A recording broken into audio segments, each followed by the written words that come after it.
श्री स्वामी समर्थ. नमस्कार मित्रांनो. या 3 महिलांनी चुकूनही तुळशीला पाणी अर्पण करू नये, अन्यथा मोठी आपत्ती येते. एकदा सत्यभामा देवी भगवान श्रीकृष्णाकडे आली आणि मोठ्या उत्सुकतेने विचारले, प्रभू, तुम्ही मला आधी तुळशीला पाणी अर्पण करण्याचे आणि त्याच्याजवळ दिवा लावण्याचे महात्म्य सांगितले होते, पण आज मला जाणून घ्यायचे आहे की तुळशीला पाणी अर्पण करण्याचे नियम काय आहेत. कोणत्या महिला तुळशीला पाणी अर्पण करू शकतात आणि हे कोणी करू नये. सत्यभामाची उत्सुकता ऐकून भगवान श्रीकृष्ण हसले आणि म्हणाले, हे सत्यभामा, तुम्ही खूप काही केले आहेत. तुम्ही एक उत्तम प्रश्न विचारला आहे. तुळशीला पाणी अर्पण करण्याचे काही महत्त्वाचे नियम आहेत आणि जो कोणी त्याचे पालन करतो त्याला पुण्य मिळते, परंतु जो कोणी या नियमांकडे दुर्लक्ष करतो तो महापापाचा भाग बनतो. अशा व्यक्तीला देवी लक्ष्मी देखील सोडून देते आणि त्याच्या घरी दारिद्र्य येते. मग श्रीकृष्ण म्हणाले, आज मी तुम्हाला या 3 महिलांबद्दल सांगणार आहे ज्यांनी चुकूनही तुळशीला पाणी अर्पण करू नये. जर या महिला तुळशीला पाणी अर्पण करतात तर त्यांना कोणतेही शुभ फळ मिळत नाही, उलट त्या एक मोठे पाप करतात. पण त्याआधी मी तुम्हाला सुनंदाची एक प्राचीन कथा सांगते. ही कथा इतकी पवित्र आहे की जी स्त्री ती ऐकते तिला 100 वर्षे तुळशीला पाणी अर्पण करण्याचे फळ मिळते. सत्यभामा भक्तीने म्हणाली, हे स्वामी, तुमच्या तोंडून ही कथा ऐकणे माझ्यासाठी भाग्याची गोष्ट असेल. कृपया मला ही कथा सविस्तर सांगा. मी ती पूर्णपणे लक्षपूर्वक ऐकेन. यानंतर भगवान श्रीकृष्ण ती प्राचीन कथा देवी सत्यभामाला सांगू लागले. ही कथा काळजीपूर्वक ऐकणे खूप महत्त्वाचे आहे, कारण अपूर्ण ज्ञान अनेकदा ते घातक ठरू शकते. तर आता आम्ही तुम्हाला ही गोष्ट सांगतो, पण त्याआधी जर तुम्हालाही देवी लक्ष्मीचा आशीर्वाद तुमच्यावर कायम राहावा असे वाटत असेल तर या व्हिडिओला लाईक करा आणि तुमच्या स्वतःच्या चॅनेल ग्लो मराठीला सबस्क्राईब करा आणि कमेंट बॉक्समध्ये जय लक्ष्मी माता लिहून तुमची उपस्थिती निश्चित करा. भगवान श्रीकृष्ण सत्यभामाला म्हणाले, हे देवी सत्यभामा, ही खूप जुनी गोष्ट आहे. दक्षिणेकडील देशात एक अतिशय सुंदर आणि समृद्ध शहर होते. या शहरात सुदेव नावाचा एक ब्राह्मण राहत होता.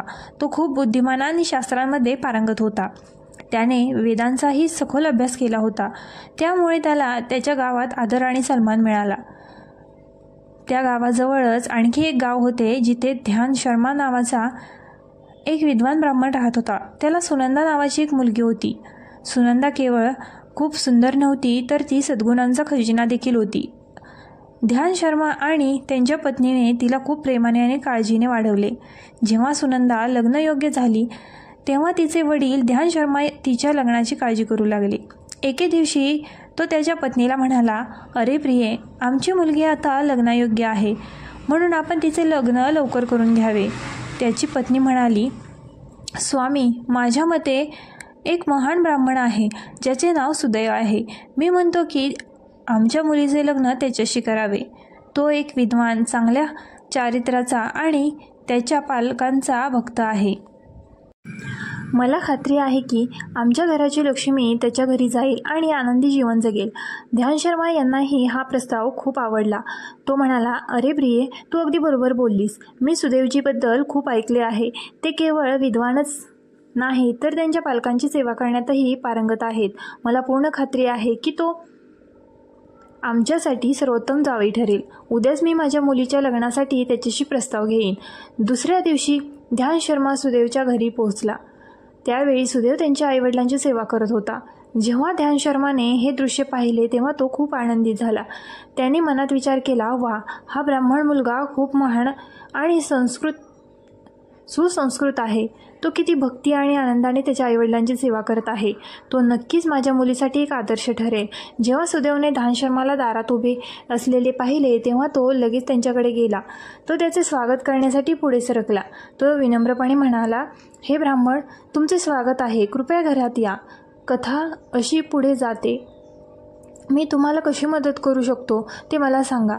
सुदेवचा आदरातिथ्य पाहून ध्यान शर्मा खूप आनंद होते.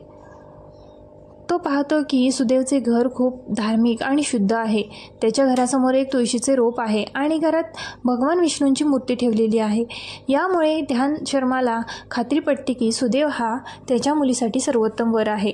मग ध्यान शर्मा सुदैवला म्हणतो, हे ब्राह्मण, आज मी माझ्या मुलीसोबत तुमच्या लग्नाचा प्रस्ताव घेऊन तुमच्याकडे आलो आहे. माझ्या मुलीसाठी मला तुमच्यापेक्षा चांगला आणि दुसरा कोणी सापडणार नाही. हे ऐकून सुदैवचे पालकही आनंदी होतात आणि सुदैवला लग्नासाठी राजी करतात. मग सुदैवही लग्नासाठी सहमत होतो. लग्नाची शुभ तारीख निश्चित होते आणि सुदैव आणि सुनंदा यांचे लग्न एका पवित्र ठिकाणी केले जाते. सुनंदाचे सुंदर आणि मोहक रूप पाहून सुदैव खूप आनंदी होतो. सुनंदा एक अतिशय सद्गुणी आणि चारित्र्यवान स्त्री होती. लग्नानंतर जेव्हा सुनंदा सुदैवच्या घरी जाते तेव्हा तिला तिच्या मुलाचा खूप अभिमान असतो. ती तिच्या पतीची आणि सासू सासऱ्यांची खूप चांगली सेवा करते.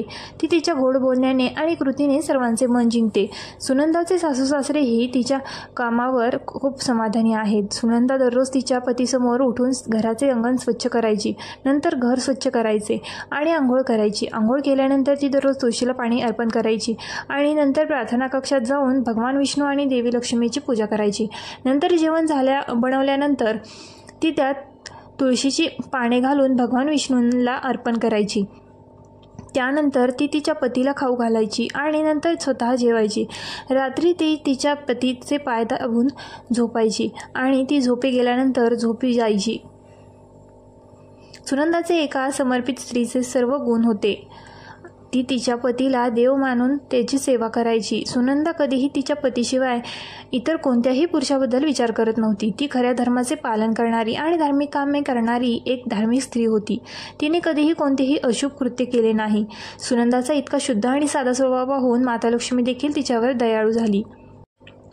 माता लक्ष्मी स्वतः आली आणि तिच्या घरी राहू लागली, ज्यामुळे सुनंदाच्या आयुष्यात आनंद आला. समृद्धी आणखी वाढली. भगवान श्रीकृष्ण म्हणाले, हे देवी सत्यभामा, देवी लक्ष्मी फक्त या स्त्रियांवरच आपले आशीर्वाद ठेवते ज्या आपल्या पतीशी विश्वासू असतात आणि खऱ्या धर्माचे पालन करतात. सुनंदामध्ये एका महान विश्वासू स्त्रीमध्ये असायला हवे ते सर्व गुण होते. परंतु नंतर मी तुम्हाला सांगेन की सुनंदाच्या एका चुकीमुळे देवी लक्ष्मीने तिचे घर कसे सोडले. एके दिवशी सुनंदाचा पती खूप कामुक असल्याने सकाळी स्नान केल्यानंतर सुनंदाकडे आला आणि सुनंदाशी शारीरिक संबंध प्रस्थापित केले, ज्यामुळे सुनंदाचे शरीर अशुद्ध झाले. पण तिने मनही वासनेच्या प्रभावाखाली होते आणि म्हणून ती तिचा दैनंदिन दिनक्रम विसरली. तिच्या पतीशी समोर केल्यानंतर तिने आंघोळ न करता तुळशीच्या झाडाला स्पर्श केला आणि त्याला पाणी अर्पण केलं. यामुळे सुनंदाच्या शरीरात प्रचंड आसक्ती प्रवेश केली